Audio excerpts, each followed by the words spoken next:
And man, this is a tough fight for me to predict. I think the line's a little off in this one. I think that originally where the line was at was probably fairly accurate with Natalia Silva's shorter favorite on the opener, but now she's ballooned to like a minus 250 favorite where I think that Andrade is like plus 250, so Silva's even higher than that, like minus 300. So I think Andrade has some value at this point, honestly. You look at Natalia Silva's last fight, it was a competitive matchup versus Viviane Araújo, and I feel like Andrade isn't as good potentially defensively as Araújo coming forward, and she might not be quite as good at closing that distance down, but Silva got lost the first round getting taken down in that fight. She got held against the cage a lot. And I do feel like Jessica Andrade could come in here with a similar game plan that she had against Marina Rodriguez, which is early on attack the calf a lot, try to land some heavy low kicks on Silva, make her a little bit more stationary.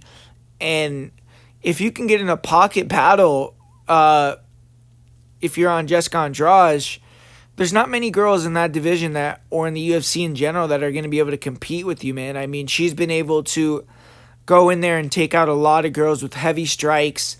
She'll throw big hooks, body head, and she has some definite power. I feel like she can knock girls out at 125 just like she does at 115, but I do think she's a little bit better at 115. I don't like that she's fighting at 125 here, honestly, but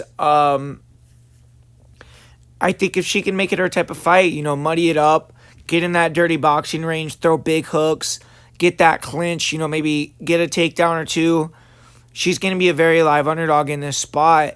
Natalia Silva, I mean, you know what you have to do to beat Andrade. You have to be mobile. I think that Silva, she throws a lot of kicks, and I don't exactly know how that's going to play. I feel like she needs to be a lot more reliant on her 1-2s and her striking. She needs to try to be a little bit less heavy on that lead foot, or lead leg, and not get that leg chopped up as much, maybe switch stances a lot. But really, it's just going to come down to her being mobile, moving around, and trying to time these shots on Andrade, catch her as she's coming in, because Natalia Silva does have the power to put Andrade out, hurt her.